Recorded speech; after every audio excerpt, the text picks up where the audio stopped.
biidni zaujiha, dengan izin suaminya. Kalau suaminya tidak mengizini, haram berangkat nang masjid walaupun kate niat i'tikaf atau mau sholat Idul Fitri. Haram, duduk gak ilo, haram. Siji lho ya. Lek gak ilo iku biasa, tapi lek haram atau dosa. Lah wong puasa sunnah itu syaratnya harus izin suami. Puasa sunnah. Ana wong wedok poso Senin harus izin. Anu Mas, kula niki kati poso, saiki dina Minggu menit dina Senin. Sampeyan izini ta Mas? Jare sing lanang, napa? Sampeyan kate poso Senin, ojo. Aku gak seneng aku sampeyan poso wis, aku kepengin duit sampeyan. Loh, berarti ndak puasa. Ndak boleh karena ndak diizini. Tapi seumpama suaminya mengizini, izin sing wedok. Anu Mas, kula kate poso Senin, mboten napa-napa Dik, cek guru sampean seumpama. Sak kemise gak apa-apa. Nggih, sak Selosoe sak Rebo ya gak apa-apa seumpama. Ya ndak apa-apa. Paham ya? Ya tidak apa-apa, tapi harus izin suami. Begitu juga sholat Idul Fitri, Idul Adha, syarat pertama izin dengan suami. Syarat kedua, pakaiannya pakaian biasa. Ojo nganggo pakaian sing nemen-nemen yang membuat fitnah. Pakaian biasa, mukena biasa. Kate berangkat sholat itu, waduh pakaiannya nyapret. Umur 70 gawe levis, tuku di obralan 40.000 seumpama. Wah akhirnya bedah gini nih lututi, wah gak pantes 11 niki. Tapi kepingin aksi, tambah haram gawe klambi koyo ngeten. Gawe klambi biasa, wong niate salat kok. Wong dudu nang resepsi ae, niate salat. Niate salat. Make pakaian bagus, bersih, tidak apa-apa, tapi jangan sampai membuat fitnah. Paham nggih? Syarat yang ketiga, tanpa pakai minyak wangi. Kangge minyak wangi. Kangge minyak wangi. Lho Bib, kok gak oleh gawe minyak wangi? Iya, karena lewatnya takut lewat di antara orang laki. Wedok niku, orang perempuan kalau pakai minyak wangi, dicium atau dapat dicium bau wanginya laki yang bukan mahram, artine duduk bojone, duduk adike, duduk bapake, maka perempuan tadi di dalam hadis takut digolongkan perempuan sing gak genah. Fahiya fil hadisi zaniyah, dia di dalam perempuan yang takut digolongkan perempuan sing gak apik. Lah koyo ngeten. Kadang-kadang sakniki wali nggih napa mboten?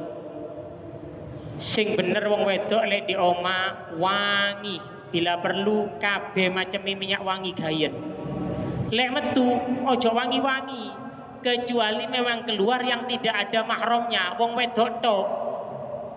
Kalau sopir bukan mahram, kalau orang lain itu tidak boleh, haram bagi perempuan bau wanginya dihirup oleh selain mahramnya atau suaminya. Kadang-kadang diwali lek metu masya Allah wangi sambil lek liwat ini kadang-kadang orang laki dapat kebau, tidak boleh. Lek di oma wali ambu bawang putih bawang abang diwai iki wali di oma sing wangi, lek di jopo duduk sing basin duduk tidak pakai minyak wangi, tetep adus. Duduk berarti gak oleh wangi rek, gak adus lek kate metu boten.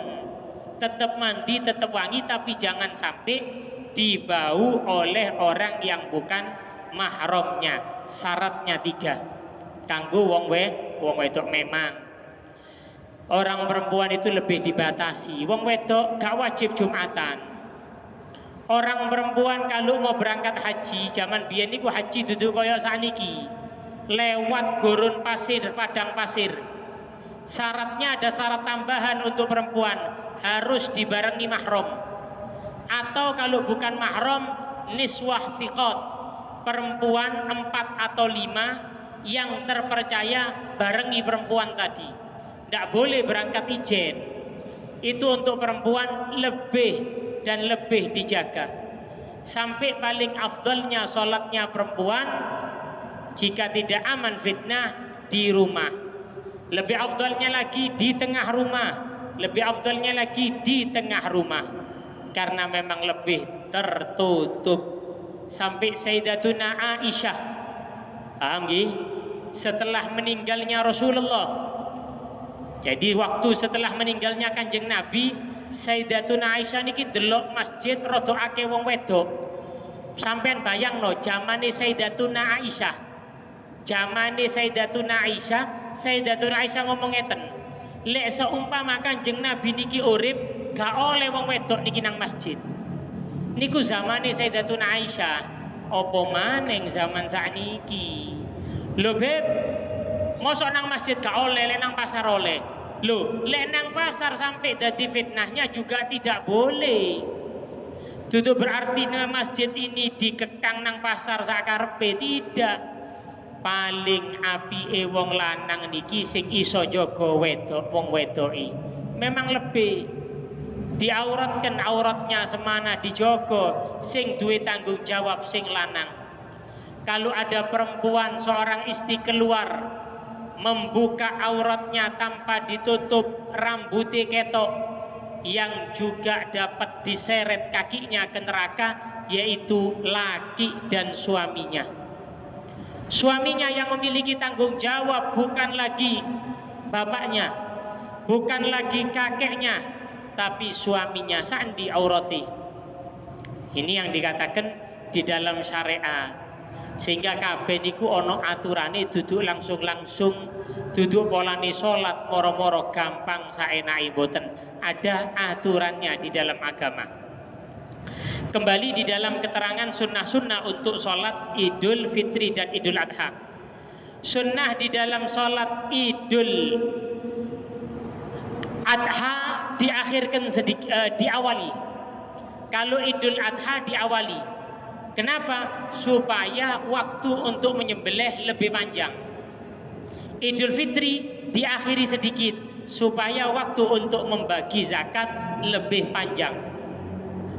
Sunnah juga untuk di dalam sholat Idul Fitri al-fitru, makan dulu atau membatalkan. Paham ya? Kate sholat Idul Fitri sunnah dibatalkan, mangan dulu, tapi duduk mangan sego pecel rong piring, duduk. Makan kurma aja sunnahnya, mangan kurma dorong sholat. Biasa nih poso sebelum sholat Idul Fitri makan dulu kurma. Nanti kalau Idul Adha sunnah untuk imsak dulu, jangan makan, jangan minum dulu. Untuk jalannya lain. Dalane siji al-masyu ilaiha dahab, berangkat itu lebih panjang jalannya dibandingkan pulangnya. Paham niki nggih? Omahe sampean seumpama di situ. Sampean iso liwat kene rada ado titik. Nggih. Ah, sampean berangkat, waktu berangkat itu yang agak panjang dikit. Tapi ojo panjang-panjang nemen liwat Surabaya kok metu tol. Oh, tadi kenemenan iki ya. Panjang sedikit, lebih panjang. Nanti pulangnya jalannya lebih pendek. Kenapa? Li'anna ajrat dhihab a'dham. Karena pahalanya berangkat itu lebih besar dibandingkan pahalanya pulang. Lek mule niku pasti mule. Lek berangkat niku sing kadang-kadang abot, nggih napa mboten? Contoh, hadir majelis ilmu di masjid jam 4:30.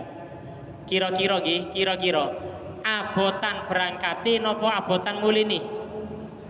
Abotan berangkat otomatis niku. Berangkat abot. Said ngomong qasidah ya arhamar rahimin. Berangkat enggak berangkat aras-aras enggak jani rek. Tapi dipaksa pahalane berangkat lebih afdol. Lek mule dek dindi seneng mule, sehingga berangkat itu lebih afdol kalau bisa lebih panjang jalannya. Kalau tidak bisa ya tidak apa-apa. Supaya apa? langkah yang dikeluarkan itu lebih banyak sehingga lebih banyak pahalanya. Dan juga ada keutamaan berangkat itu lebih panjang. Kenapa? Kalau dia ahlul ilm, dia itu orang yang punya ilmu, kemungkinan nanti di tengah jalan ada orang yang mungkin tanya ilmu. Lho ngeten lho. Jadi luwe panjang karena mungkin keluarnya dia lebih panjang. Ono kiai sing melaku sampai ini kepingin takon. Anu yai, hukume lek seumpama mantun riyo niku ngeten lho. Jadi walaupun di jalan tetap tanya. Lah niki seneng napa mboten? Ciri-ciri nih ulama karena Gusti Allah niku seneng lek ditakoni. Paham napa mboten? Ciri-ciri nih ulama karena Allah niku sumpek lek gak ono wong sing takon atau gak ono wong sing ngaji. Sampai ono siji ulama enak-enak ngalih pindah di suatu tempat, nyewa oma atau tempat tinggal 3 hari, gak ono sing ngaji, gak ono sing takon, gak ono sing belajar. Awake wis kate pindah. Nopo aku pindah ke oma iki karena ini desa, wonge gak gelem ngaji, wonge gak gelem takon, mau sore ngerti kabeh urusan ilmu. Ini aja sudah contoh. Lek gelem dibuka no urusan tentang tata cara sholat Idul Fitri, berapa ilmu yang didapatkan, sehingga wong hadir majelis ilmu iki tidak saja menganggap punya ilmu, tapi kabeh wong kepingin nambah ilmu walaupun duwe ilmu, karena yang namanya ilmu itu sangat luas. Utamane hadir majelis ilmu. Dan juga kenapa kok 2 jalan? Paham nggih? Jalan pertama rada adoh, jalan kedua lebih pendek. Kenapa 2 jalan? Supaya 2 jalan itu dapat bersaksi di hadapan Allah. Lek sampean 1 jalan, akhirnya 1 jalan saja yang bersaksi di hadapan Allah. Tapi lek sampean berangkat kalau more, itu lain jalannya, jadi saksi. Jadi saksi. Dalan niki Pak, itu bisa menjadi saksi yang baik dan buruk. Lek sampean melaku urusan ngaji, urusan untuk sholat berjamaah, jalan akan menjadi saksi. Ya Allah, fulan bin fulan jalan di atasku untuk menambah ibadah kepadamu ya Allah. Jadi ngeten nggih, yang namanya jalan juga bersaksi. Contoh maning, sampean sholat, sampean lungguh, itu setiap tempat yang digunakan untuk ibadah akan bersaksi tempat tersebut. Sehingga kadang-kadang lek sholat, mantun sholat niku kadang-kadang lek kate sholat sunnah pindah panggonani.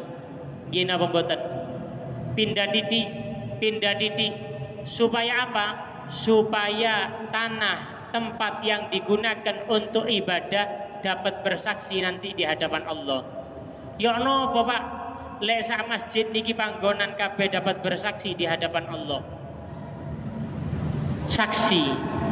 Saksi niku ono sing memberatkan, ono sing meringankan. Nggih napa mboten? Sampeyan lihat di pengadilan, saksi memberatkan, ngeluhisan. Ini kudu ngampleng ae rasane. Nggih napa mboten? Saksi memberatkan. Ada saksi meringankan, enak. Bukan Pak Hakim, sebenarnya ini begini meringankan. Kira-kira sing seneng niku sampean saksi meringankan apa memberatkan? Meringankan. Begitu juga panggonan. Tempat niki kalau sering digunakan ibadah akan menjadi saksi kebaikan. Ya Allah, fulan beribadah di atasku ya Allah. Ampuni fulan ya Allah. Mari ngono panggonan iki digawe saksi, sehingga banyak saksi yang akan berbuat kepadanya kebaikan. Tapi hati-hati. Lek ana wong seneng maksiat, sakjane iki wong sing seneng maksiat panggonan tanah iki gak rido.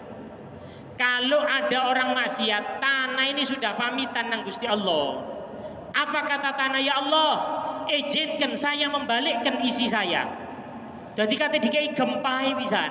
Kalau tanah digunakan maksiat kepada Allah Subhanahu wa taala.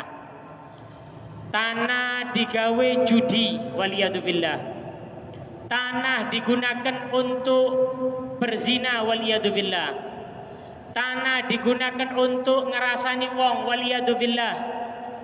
Sampai niki di kitab Bejuri disebutkan tidak boleh, maaf kencing di tempat duduknya orang. Tidak boleh kencing di tempat tunggunya orang. Ngoyo di halte, tidak boleh. Tidak boleh kencing di tempat jalannya orang, atau buang air kecil, buang air besar. Panggonan longgone wong dikencingi, ndak boleh. Ana wong biasa longgo-longgo dikencingi, tidak boleh. Ana aturane gak oleh. Tapi disebutkan di dalam Bajuri, kecuali lek memang panggonan iku biasa digawe maksiat, gak apa-apa, walaupun sak kampung kate nguyu. Ndak apa-apa, karena dibuat maksiat. Cek gak maksiat dek kono wis.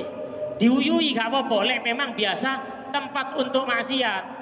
Tapi kalau tempat untuk biasa mengganggu orang ndak boleh. Ono wong nguyu di temboki wong. Wah. Jadi memang kencing zaman biyen iku ada babnya, bab istinja. Bab untuk bagaimana kencing, gak oleh dek gini di pohon yang berbuah. Kencing ndak boleh gini, diatur kabeh di tempat lubang. Ndak boleh lubang, takut ada binatang. Sampai diatur di agama. Ngoyo niku diatur kencing.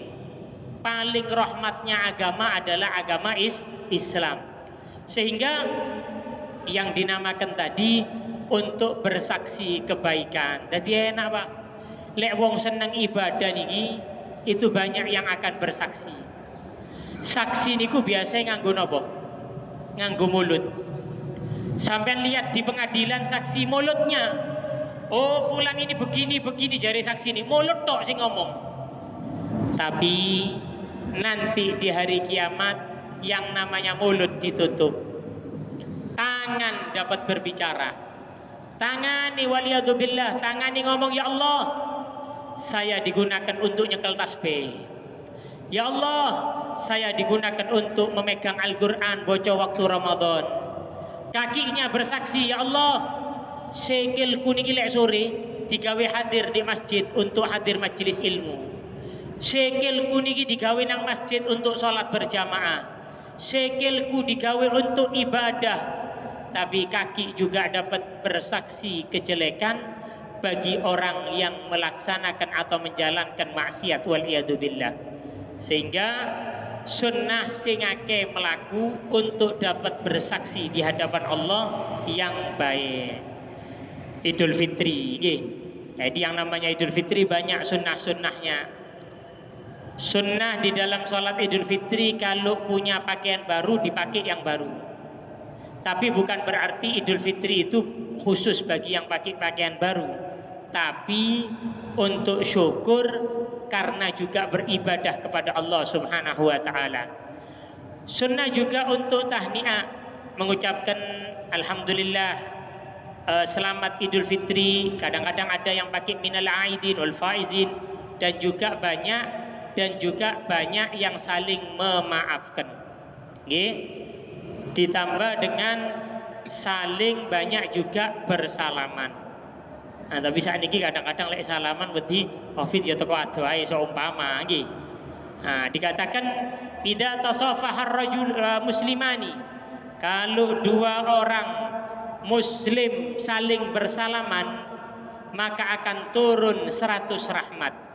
100 rahmat niki akan turun bagi orang kedua yang bersalaman. Turunnya 100 itu bagi siapa? 99 rahmat li aktsarihima bisyra, sing akeh senyum waktu salaman. Jadi sing akeh senyum akan turun 99%. Sing gak senyum metotok-tok ya sak persen ae wis. Nggih. Jadi salaman ambek guyu senyum. Senyum niku ibadah, salaman ibadah. Oh, ada penyakit, tidak apa-apa, tidak salaman. Paham ya? Lari, menjauh, jarak 1 meter. Kalau memang ada penyakit, ya dari jauh tidak apa-apa. Salaman oh gak ketok sakit ya tidak apa-apa. Macam-macam orang, bukan wajib. Sing wajib itu sholat Jumat. Ya tidak apa-apa lihat orangnya. Tapi fadilah keutamaan itu ada. Paham gak? Kalau memang ada udzur-udzur syar'i, kalau memang ada udzur syar'i, walaupun tidak melakukan amalan tadi, dianggap seperti melakukan. Ono wong gak iso sholat berjamaah karena memang ada udzur syar'i. Karpe kepingin berangkat sholat jamaah, tapi tidak bisa memang diberikan pahala seperti berangkat. Karena memang udzurnya betul-betul udzur. Jadi itu di dalam sholat Idul Fitri. Mugi-mugi insyaallah diparingi sehat wal afiat, diberikan oleh Allah Subhanahu wa taala istiqamah, amin ya rabbal alamin. Sama nggih untuk Idul Fitri dan Idul Adha, hanya beda kalau Idul Fitri takbirnya sampai imam sholat, imam takbir selesai takbirnya Idul Fitri. Kalau takbirnya yang afdal Idul Fitri, bukan Idul Adha. Paham gak? Walaupun Idul Adha itu ada takbir yang muqayyad setelah sholat, tapi takbirnya lebih afdal malam Idul Fitri. Kalau sholatnya lebih afdal Idul Adha. Itu semua yang berkaitan dengan Idul Fitri. Wallahu ta'ala a'lam bishawab. Mungkin diumumkan untuk besok sebetulnya waktu saya, tapi mohon izin, mungkin saya mau keluar kota sebentar. Insya Allah diganti hari Jumat. Tinggal 1 sebetulnya waktu saya. Tinggal besok karena 5 hari, tapi besok ada udzur, jadi diganti Jumat asar insya Allah. Tadi sudah telepon Ustadz Mahmud. Mungkin ada pertanyaan sebelum ditutup dengan doa. Kalau tidak, kita tutup dengan doa.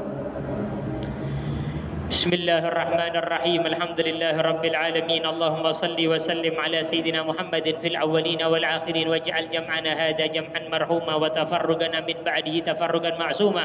Wa sallallahu ala sayyidina Muhammadin wa ala alihi wa sahbihi wa sallam.